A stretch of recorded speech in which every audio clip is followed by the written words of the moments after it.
الرحیم اللہم صلی علی محمد وعلی محمد ربی یسر ولا تعسر بالخیر۔ ہماری گفتگو نجاسات میں چل رہی تھی اور پیشاب اور پاخانہ کے متعلق گفتگو ہے۔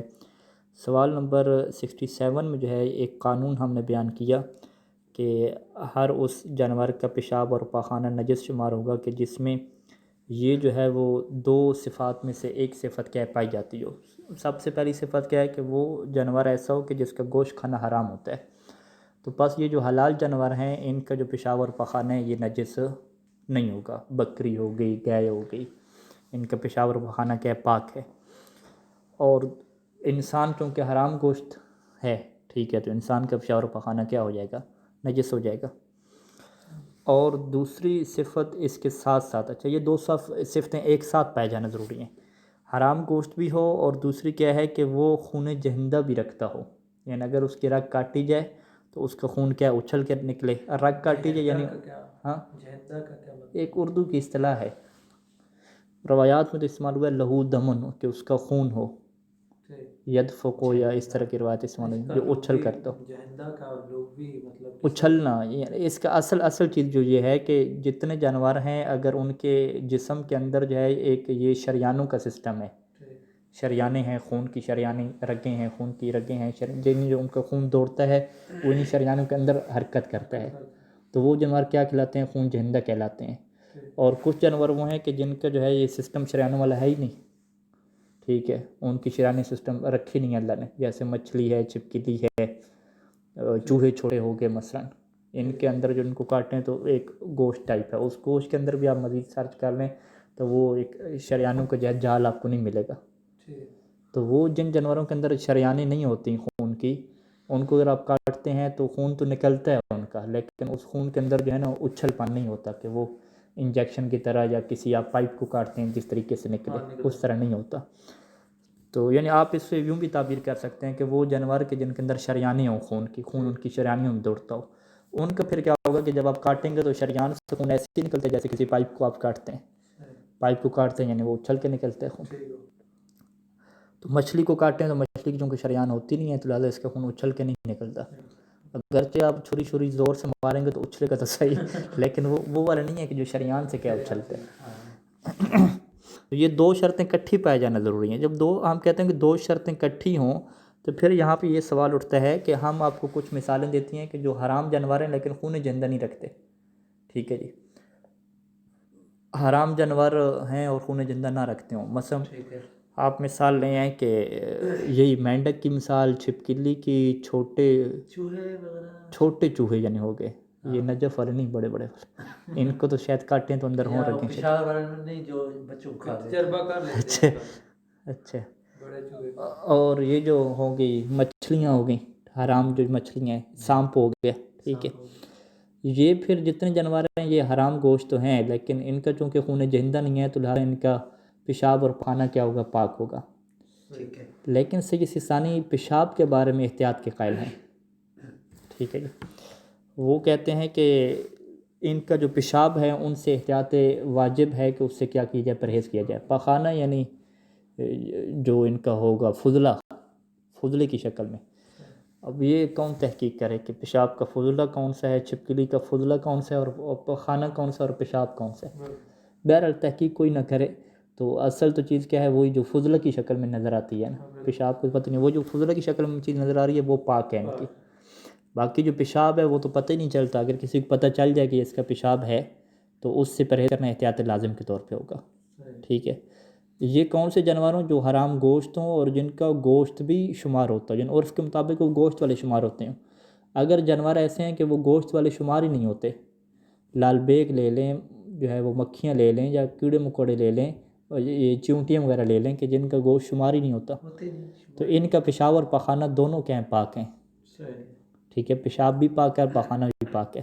اچھا اگر اس شرائط کے روح سے پھر بعض دفعہ ایسا ہوتا ہے کہ شادیوں میں چاول پڑے ہوتے ہیں بوریوں میں، وہ کھا کے تھوڑا سا دھو کے بنا دیتے ہیں، تو کھانا جب کھاتے ہیں لوگ تو ان کو نظر آتا ہے چوہوں کا جو ہوتا ہے پیشاب، یعنی پاخانہ کر لیں چوہوں کا، وہ نظر آ رہا ہوتا ہے۔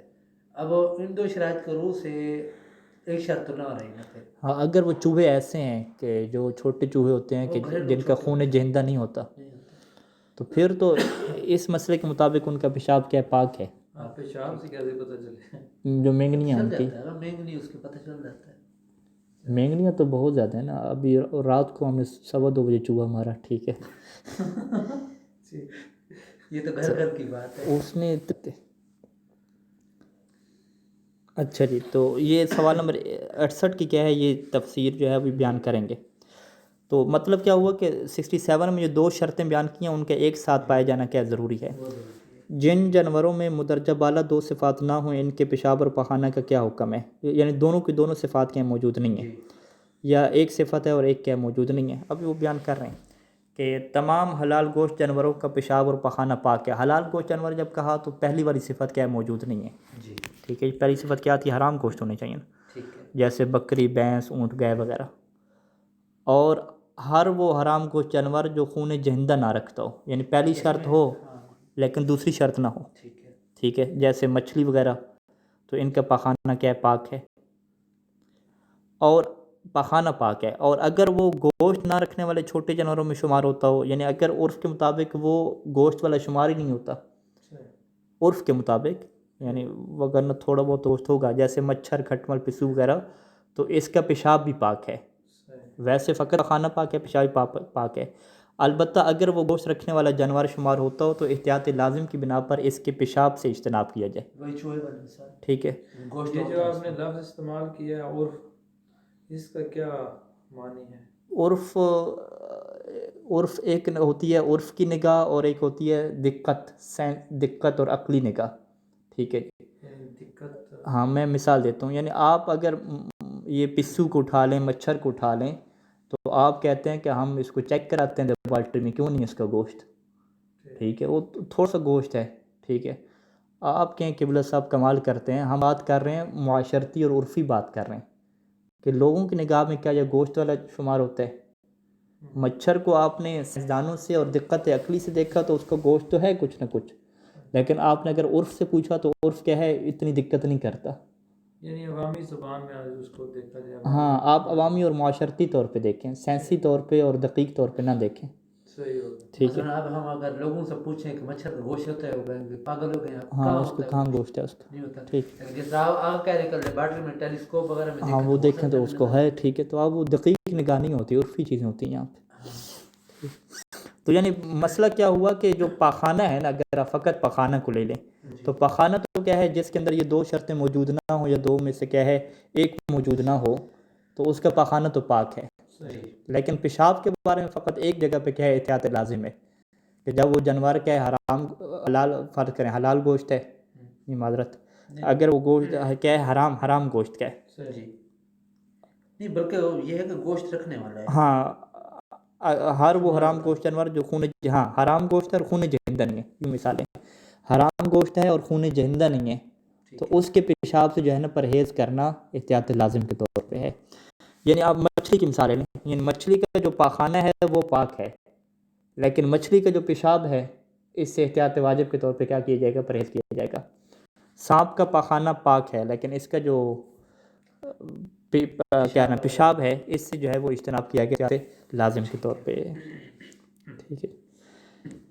پرندوں کے پیشاب اور پیٹ کا کیا حکم ہے؟ تمام پرندوں کا پیشاب اور فضلہ پاک ہے، اگرچہ وہ حرام گوشت ہی کیوں نہ ہوں. جیسے چمگادڑ وغیرہ، چمگادڑ میں جو ہے وہ پرندے شمار کیا جاتا ہے. وہ کہتے نہیں ہے کہ ایسا پرندہ کہ جو بچوں کو دودھ پلاتا ہو. ٹھیک ہے، وہ تو چمگادڑ اس کی مثال دی جاتی ہے. اچھا، اگر کسی جانور کی بابت شک ہو کہ خون جہندہ رکھتا ہے یا نہیں، یعنی نہیں پتہ چلا کہ اس کے اندر جو ہے وہ کیا ایک رگوں کا سسٹم پورا موجود ہے کہ وہ خون جہندہ رکھتا ہو، یہ ایسا نہیں ہے، یا یہ کہ وہ حلال ہے یا نہیں، یا آپ یہ شک ہے کہ یہ پتہ نہیں حلال جانور ہے یا حرام جانور ہے، کچھ نہیں پتہ چل رہا، تو اس کے فضلہ کا کیا حکم ہے؟ کہتے ہیں کہ جس کے بارے خون جہندہ رکھنے سے متعلق شک ہو تو اس کا فضلہ پاک ہے، جبکہ پیشاب سے احتیاط لازم کی بنا پر احتیاط کرنا ضروری ہے. اور اگر حرام و حلال گوشت ہونے میں شک ہو تو اس کا پیشاب اور پاخانہ دونوں کیا ہیں، پاک ہیں. ٹھیک ہے. اگر شک کی یہ بیس ہو کہ یہ حلال جانور ہے یا حرام جانور ہے، پتہ نہیں چل رہا، تو اس کے پھر دونوں کیا ہیں، پاک ہیں. اور اگر یہ تو پتہ ہو کہ یہ کیا ہے، حرام جانور ہے، لیکن یہ نہیں پتہ چل رہا کہ یہ خون جہندہ رکھتا ہے یا خون جہندہ نہیں رکھتا، یہ پتہ نہیں چل رہا تو پھر اس کا کیا ہے وہی حکم ہے کہ فضلہ اس کا پاک شمار ہوگا اور پیشاب کے بارے میں کیا ہے احتیاط کرنی ہوگی. پچھلی ایک جو شرط تھی ہاں وہ یعنی شک کی صورت میں کوئی نجاست ثابت نہیں ہوتی. یعنی آپ یہ خلاصہ کریں کہ کسی جانور کی اگر کیفیت کے بارے میں نہیں پتہ تو اس کے بارے میں کیا کوئی نجاست ثابت نہیں ہوتی. اور یہ جو مگرمچھ ہے اور اس طرح سے جو جانور ہیں یہ بڑی فقہی کتابوں میں کیا زیر بحث ہوتے ہیں کہ جن کے بارے میں شک ہوتا ہے کہ یا خون زندہ رکھتے ہیں یا نہیں رکھتے. ٹھیک ہے. لیکن آج کل کی سائنس میں مثلاً یہ کہ ان کا آپریشن وغیرہ کر کے وہ پتہ چل سکتا ہے کہ اگر ان کے اندر رگوں والا سسٹم ہے, شریانوں والا سسٹم ہے کہ خون ان کا شریانوں میں بہتا ہے پھر تو یہ خون زندہ ثابت ہو جائیں گے. اور اگر شریانوں میں خون نہیں بہتا تو پھر یہ کیا ہے خون زندہ ثابت نہیں ہوں گے. تو اگر فرض کریں آپ کے کون تحقیق کرے, ہم نے تو تحقیق نہیں کی, ہمارے پاس تو فضلہ آ گیا اس جانور کا. اب تحقیق تو نہیں ہوئی, پتہ نہیں ہے. ٹھیک ہے. تحقیق کے ہوں پھر بعد میں پتہ چلے وہ اور بات ہے. ابھی تو ہم کہیں کہ ابھی ہم شک ہے. آپ اس کا حکم بتاؤ شریعت میں کہ مگرمچھ کا پیشاب ہے, ہمیں شک ہے کہ مگرمچھ خون زندہ رکھتا ہے یا نہیں رکھتا. آپ کہیں اچھا آپ کو شک ہے, تحقیق سے کچھ نہیں پتہ چلا آپ کو, تو اس کا پیشاب کیا پاخانہ کیا ہوگا, اس کا پاک شمار ہوگا. ٹھیک ہے. پاخانہ جو ہے وہ پاک شمار ہوگا. اور پیشاب کے بارے میں تو وہ صحیح ثانی کی ہے احتیاط لازم ہے کہ حرام جانور جتنے بھی ہیں جو خون زندہ نہیں رکھتے, ٹھیک ہے, ان کے پیشاب سے کیا کرنا ہے, پرہیز کرنا ہے. اگر حرام جانور ہیں خون زندہ رکھتے ہیں, دونوں شرطیں موجود ہیں, پھر تو دونوں نجس ہو جائیں گے. ٹھیک ہے. اچھا اب یہاں پہ ایک اور نقطہ اگرچہ وہ مفید ہے کہ جب ہم کہتے ہیں کہ جانور حرام گوشت ہو اور خون زندہ رکھتا ہو تو اس کا پیشاب اور پخانہ نجس ہیں, تو انسان کا پیشاب اور پخانہ نجس ہو جائے گا, اور جو بکرا ہے اور بکری ہے اور گائے ہے ان کا پیشاب اور پخانہ کیا ہو جائے گا, پاک ہو جائے گا.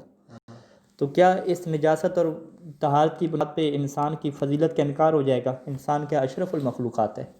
آپ کہتے ہیں دیکھو جی اشرف المخلوقات کو دیکھو تو اس کا پیشاب اور پخانہ کیا ہے, نجس, اور ادھر سے بکری اور بکرے کو دیکھو تو ان کا پیشاب اور پخانہ پاک. تو یہ کیسا انسان ہے؟ ٹھیک ہے. اچھا جی بکری کا گوشت حلال, انسان کا گوشت حرام. چلیں یہ تو ہمیں سمجھ نہیں آتی اس میں کیا فضیلت ہے کہ پیشاب میں تو آپ کر سکتے ہیں.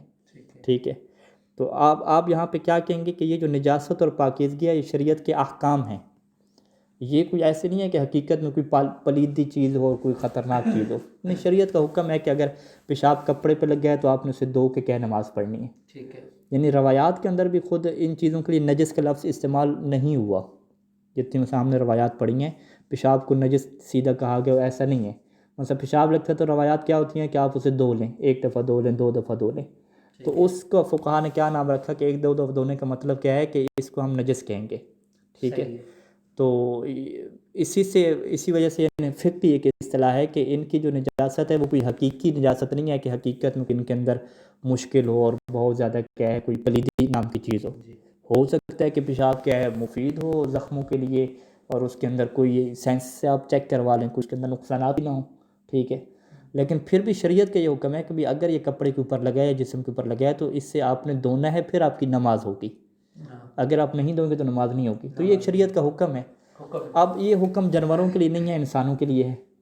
تو اس کا کوئی فضیلت کا معیار اس کے اوپر نہیں ہے. آپ یہ کہیں کہ فضیلت کے کوئی معیار چیک ہو رہا ہے کہ یہ کوئی گندگی آ گیا, ان کے کوئی گندگی شندگی نہیں ہے, بس شریعت کا حکم ہے.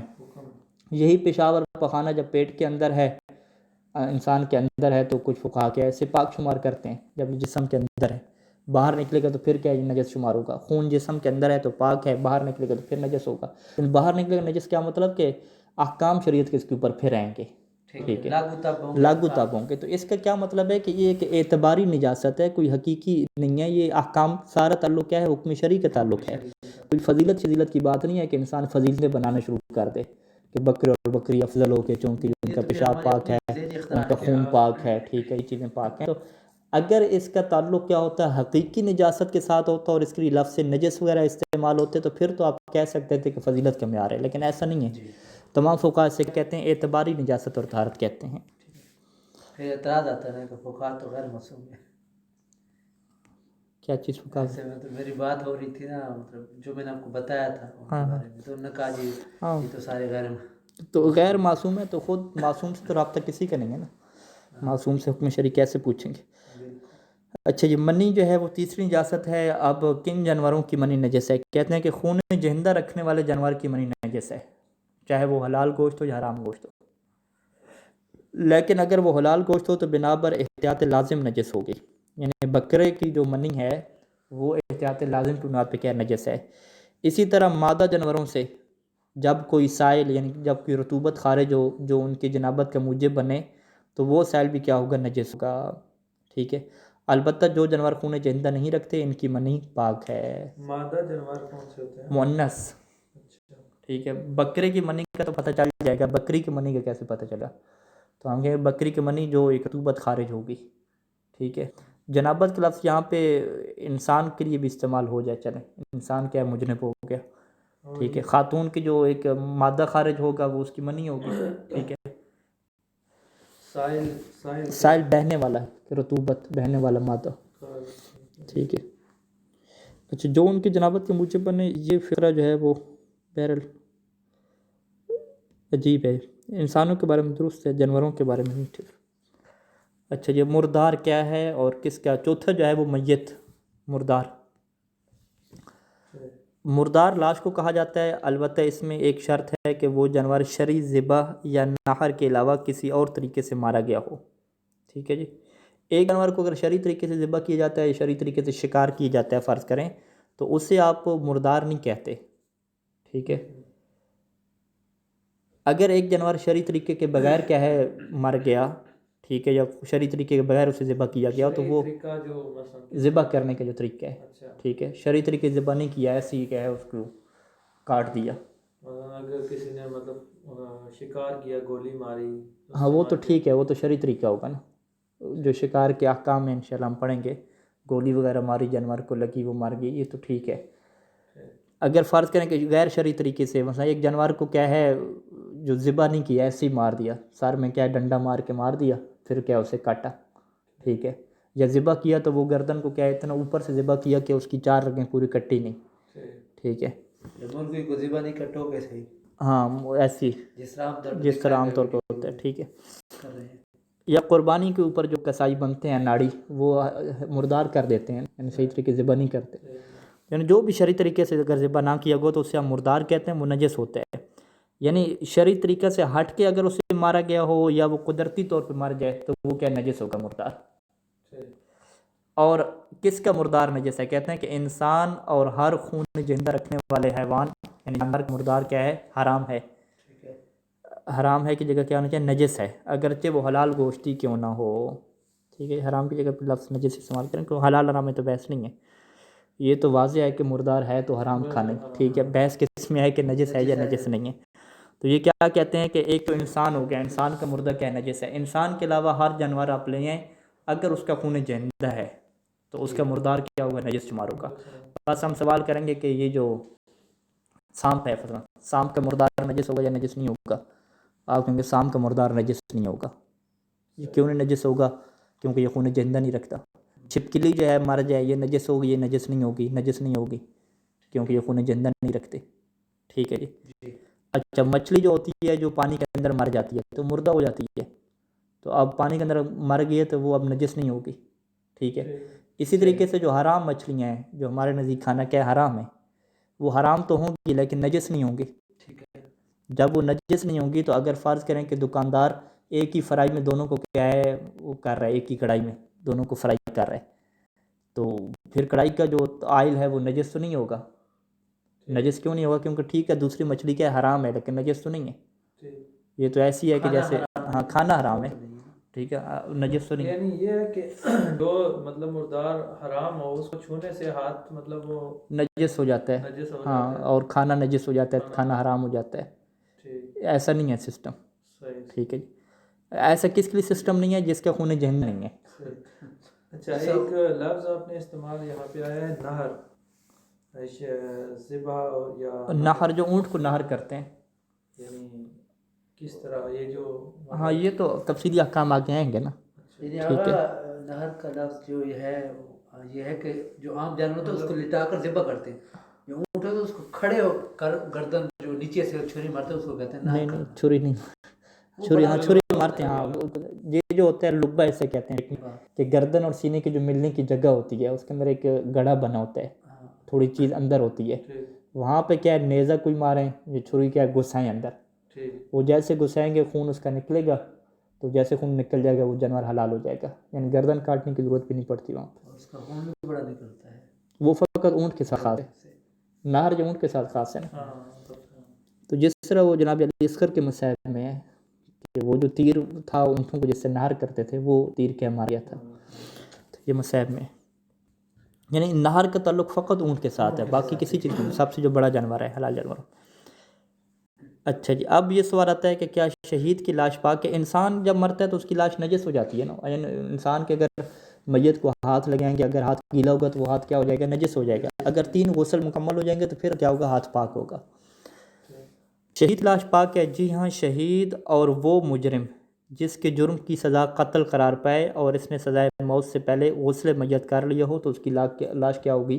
پاک شمار ہوگی. ٹھیک ہے. یعنی قصاص کے طور پہ جب کسی کو مارتے ہیں تو اسے کہتے ہیں ہاں بھی تم غسل کر کے آ جاؤ. ٹھیک ہے. تو اب وہ جو غسل کر لیتا ہے غسل میت تو اس کی کیا ہوتی ہے؟ میت پاک شمار ہوتی ہے. شہید کی تو میت کیا ہے؟ ویسے ہی پاک شمار ہوتی ہے. شہید سے جو مراد ہوتی ہے فقہ میں جس کی میت پاک ہوتی ہے، اس سے مراد وہ ہوتا ہے کہ جو اسلام کے دفاع کے لیے لڑے، پہلی شرط. اور جب وہ جنگ میں مارا جائے تو اس کے پاس کوئی اور بندہ موجود نہ ہو، اس کی ادھر ہی روح کیا نکل جائے. لیکن اگر اس کے پاس کوئی بندہ موجود ہو کہ اس کے پاس وہ اس کی گود میں کیا ہے وہ سر دم توڑے تو پھر ایسا نہیں ہے کہ وہ کیا پاک شمار ہوگا. پھر اسے غسل بھی دینا پڑے گا، کفن بھی کیا دینا پڑے گا. ٹھیک ہے. مطلب کربلا کے اکثر شہداء جو ہیں وہ اسی طریقے سے آخری ٹائم پہ پہنچ جاتے تھے مولا حسین علیہ السلام. تو اگر وہ پہنچ گئے ہیں اس کے بعد کیا ہے اس کی روح چلی گئی ہے تو پھر غسل کفن اس کا واجب ہو جاتے تھے نا. ٹھیک ہے. اسی وجہ سے امام حسین علیہ السلام کے اور مصائب یہ سارے مصائب ہیں کہ بغیر غسل و کفن کے، بغیر کس کے کفن کے اور غسل کے دفن کیا گیا. وہ اس بنیاد پہ ہے کہ غسل و کفن واجب تھا، چونکہ ایسا نہیں ہے کہ بالکل تنہائی میں مارے گئے اور ساتھ کوئی بھی نہیں تھا. ٹھیک ہے. جب ساتھ ایک بندہ ہو تو اس کے سامنے اس کی روح قبض ہو جائے، روح نکل جائے تو پھر اس کا کیا ہے غسل کفن دینا پڑتا ہے. اگر غسل کفن نہیں دیا تو یہ پھر ایک مصیبت ہے. ٹھیک ہے.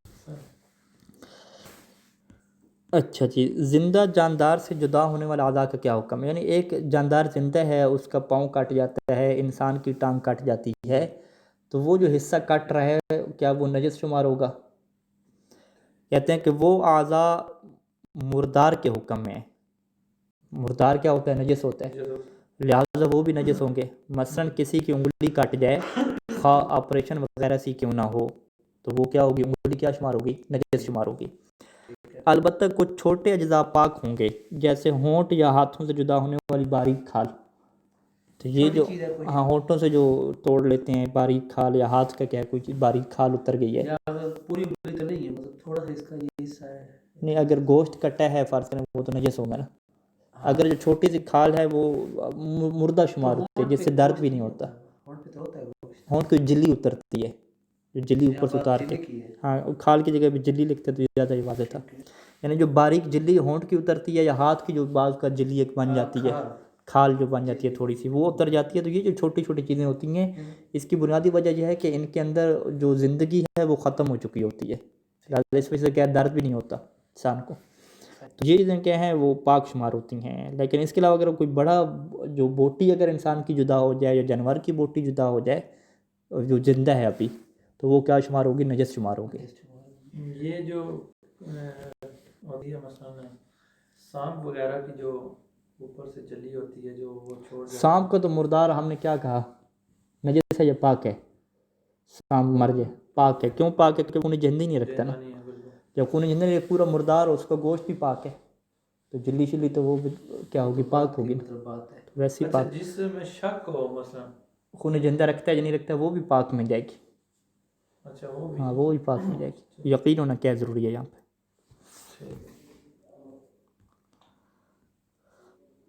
اچھا، مردار کے وہ اجزاء جن میں جان نہیں ہوتی ان کا کیا حکم ہے؟ یہ ایک اصطلاح استعمال ہوتی ہے کہ جن کے اندر جان نہیں ہوتی اعضاء، تو اس سے مراد کیا ہوتی ہے؟ مثلا وہ بال کہتے ہیں، ناخن کہتے ہیں، سینگ کہتے ہیں. اس کا یہ مطلب ہوتا ہے کہ اگر اس کو کاٹا جائے تو درد نہ ہو اور اس کے کاٹنے کی وجہ سے انسان کی زندگی کیا ہے رک نہ جائے. ایسا نہیں ہے کہ جسم کے اندر کوئی زندگی چل رہی تھی اور وہ رک گئی ہے. یعنی پاؤں ٹانگ کاٹی گئے تو ایک اثر پڑتا ہے انسان کی حیات پہ، لیکن بال وغیرہ کاٹے یعنی درد بھی نہ ہو اور اس کے اندر زندگی نہیں ہے. انسان کی زندگی اس سے متاثر نہیں ہوتی، کسی کی متاثر نہیں ہوتی.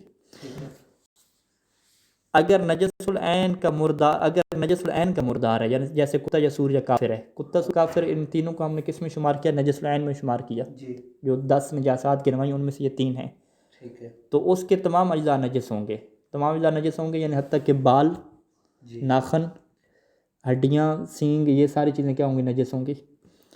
اور اگر وہ عین نجس کا مردار نہیں ہے، ٹھیک ہے، عین نجس اگرچہ حرام کو جانور کا مردار ہو، تو اس کے وہ اجزاء جن میں جان نہیں ہوتی وہ پاک ہیں، جیسے بال، اون، ہڈی، چونچ، ناخن، پر، کھر، دانت، یہ جن چیزیں ہیں جن کے اندر کیا ہے؟ خون گردش نہیں کرتا۔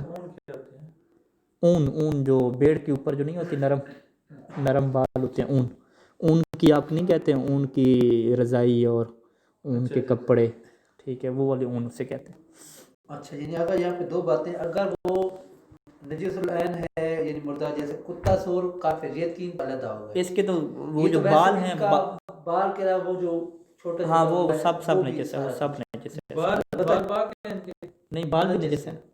البتہ جو جانور ہیں حرام گوشت، ان کی وہ چیزیں جن میں جان ہوتی وہ کیا ہوں گی؟ پاک شمار ہوں گی۔ وہ پاک شمار، ٹھیک ہے ٹھیک ہے جی۔ یعنی آپ ایک فرض کریں کہ بھینس کیا مر گئی ہے، بھیڑ کیا مر گئی ہے، اب وہ تو حرام ہوگی، اب آپ کہیں کہ اس سے استفادہ کیا کریں؟ آپ کہیں کہ اس کے جو اوپر اون ہے، جو بال ہیں، اس کے جو دانت ہیں، اس کے جو سینگ ہیں، وہ چیزیں پاک ہیں، ان سے آپ استفادہ کر سکتے ہیں۔ ہاں، ان کی اون تو بکتی ہے۔ ہاں وہ پاک ہے، اس میں کوئی مشکل نہیں۔ کھال سے بھی استفادہ کر سکتے ہیں، لیکن کھال نجس شمار ہوگی، مطلب یہ کہ نماز وغیرہ پڑھنے میں مشکل ہوگی اور باقی کپڑے نجس ہو جائیں گے، یہ ساری چیزیں۔ ہاں چاہے حلال جانور ہو، اگر مردار ہو گیا، غیر شریک طریقے سے ذبح ہو گیا، ٹھیک ہے جی۔ اب یہاں پہ جو ہے وہ مسئلہ آگے چلتا ہے کہ کھال وغیرہ جو ہے نجس ہوتی ہے، تو جتنی جو لیدر کی جیکٹ بن کے آتی ہے، جوتے بن کے آتے ہیں، تو یہ جو لیدر ہمارے پاس جو چمڑا ہے یہ 2 طرح کا ہے۔ ایک چمڑا تو کسے کہتے ہیں؟ مصنوعی چمڑا کہتے ہیں۔ مصنوعی یعنی خود وہ بناتے ہیں، اس کے اندر جانور کی کوئی چیز نہیں ڈالی جاتی، خود ہی کیمیکل یہ چیزیں جوڑ کے بنا لیتے ہیں، مصنوعی چمڑا۔ جوتے وغیرہ بھی آپ چمڑے کے لے کر آتے ہیں تو کچھ دنوں بعد پتہ چلتا ہے کہ نیچے سارے داغے تھے اور اوپر کوئی چیز ایسے ملی ہوئی تھی کیمیکل، ٹھیک ہے۔ تو یہ جو مصنوعی چمڑا ہے یہ نجس، یہ تو پاک ہی ہوتا ہے۔ اصل کیا ہے؟ جو طبیعی چمڑا ہے، جو نیچرل ہے، طبیعی چیز ہے چمڑا، اس کے اوپر کیا بحث ہوتی ہے؟ وہ جب پٹھان بیچتے ہیں جیکٹ وغیرہ تو وہ کیا ہے؟ لیٹر وغیرہ سے لگاتے ہیں اس کے اوپر نا، دکھاتے ہیں، وہ اگر ہاں وہ اگر نہ جلے تو وہ کہتے ہیں یہ اصلی ہے، اگر وہ جلنا شروع ہو جائے تو کہتے ہیں یہ کیا ہے؟ وہ مصنوعی کیا ہے؟ چمڑا ہے، نیچرل جانور والا نہیں ہے یہ، ٹھیک ہے۔ اب یہاں پہ یہ سارے احکام ہوں گے کہ چمڑا تو کیا ہو گیا؟ نجس ہو گیا، لیکن آپ جن لوگوں سے لے رہے ہیں جوتے، پیچھے نہیں پتہ کہ یہ چمڑا کس جانور کا ہے، تو یہ ساری تفصیلیں یا مسئلہ انشاءاللہ اس کو کیا آرام سے ڈسکس کرتے ہیں۔ صلی اللہ علیہ محمد و آلہ اجمعین۔